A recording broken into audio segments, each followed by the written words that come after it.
90% of your time should be spent doing the activities that cause significant growth for the company. The goal of this day is to do activities that solely what? Cause a drive in revenue. What are the steps we take to fulfill a client, and what is the most important part of that step? And I just do that.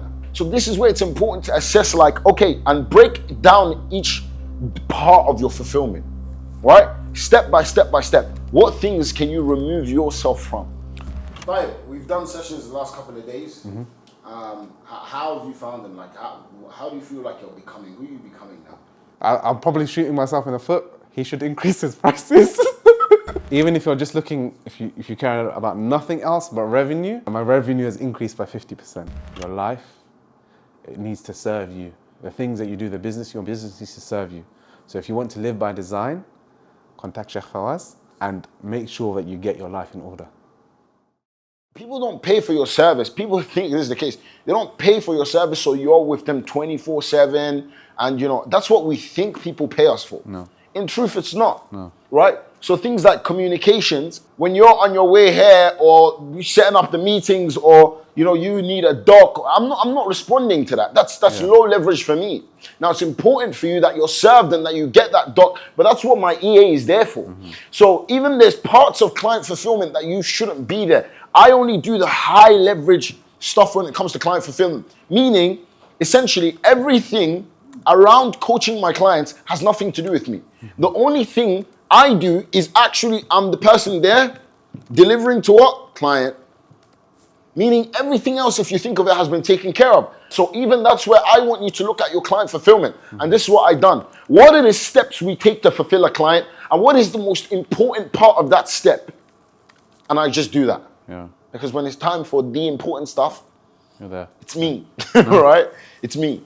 So this is where it's important to assess, like, okay, and break down each part of your fulfillment, right? Step by step by step. What things can you remove yourself from?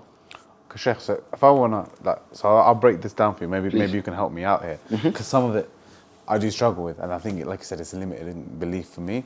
So part of fulfilling our clients, the way we do it is, so I've got my regular clients that I'm quote unquote named as a license for, on the license for, and that's regular work, and it's not that much work. Like for example, when I said not that much work, so for example, like with a client I have, we do 10 hours a month. Another client we do 8 hours a month. Like it's very very manageable for me. But that adds up. That adds up to like a nice little. So don't do it. So that's what I'm saying. So those regular hours, I just outsource to my QA. Perfect. So let's discuss this. Yeah. So you just mentioned something key there, right? Yeah. 8 to 10 hours per month. Yeah.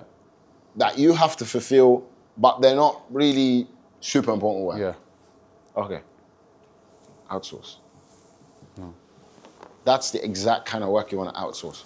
Right now, you only want to focus on the work that only Shams can do.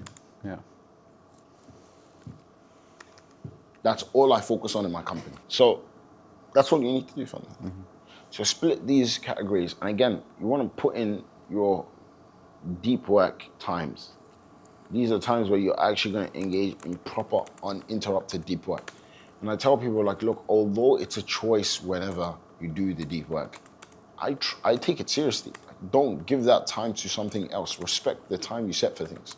That's a trait you're going to fundamentally have to learn to respect. Anytime you give something, respect that time, because you're training yourself that I'm the person who actually follows my calendar. And again, when you refer to deep work, it's more so, again, it's the growth work. All the Thursday calls I had, yeah. I do it the first thing on a Friday morning and the first thing on a Tuesday morning. Right, I just have to go back over all those calls, and I have to see what docs clients needs, etc. Yeah. Update where they're at, and then send those docs. It is deep work, right? Yeah. But again, there has to be deep work that's focused on what. That's why Saturday for me is my strategy day. Yeah. I only focus on strategy on Saturdays. Yeah. Right. Tuesday is a more content day, so everything around that day is geared towards creating content, which is another huge revenue driver, right, for the business.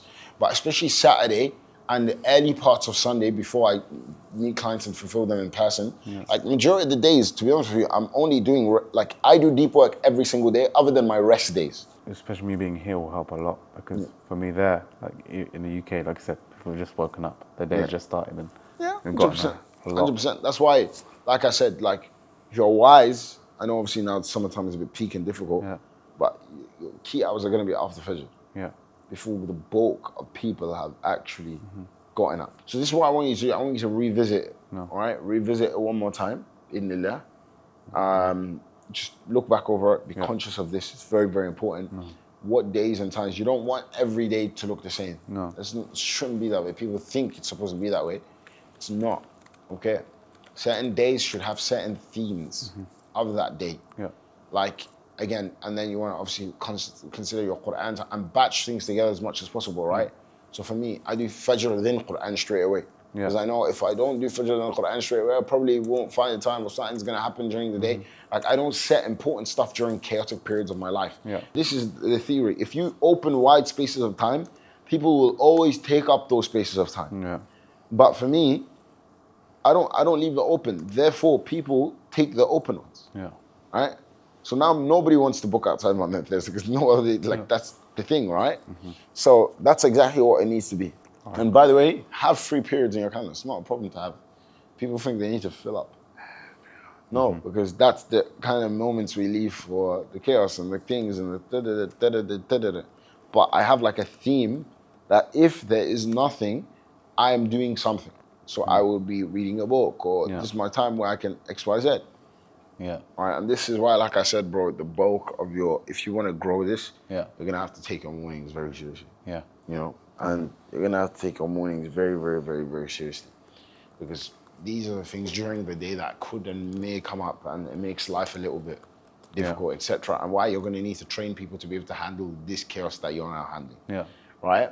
But the truth is, bro, and the biggest thing I can tell you is, for you, it's just going to be like setting. That's why I put Monday and Thursday for context, right? Yeah.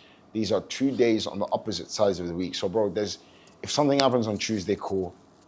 I'll be with you in 2 days. Yeah. In 48 hours. Yeah. If something happens on Friday, well, it's the weekend anyway, but I'll be with you on Monday, first thing Monday. Yeah. Do you get what I'm saying? So Yeah. it's not days that are it's not Tuesday and Wednesday to a point where if something happens on Thursday evening, they have to wait Friday, Saturday, Sunday, Monday, until Tuesday. Yeah. So it's like strategically placed in a way where it's like, if something needs to be handled, I'm there to handle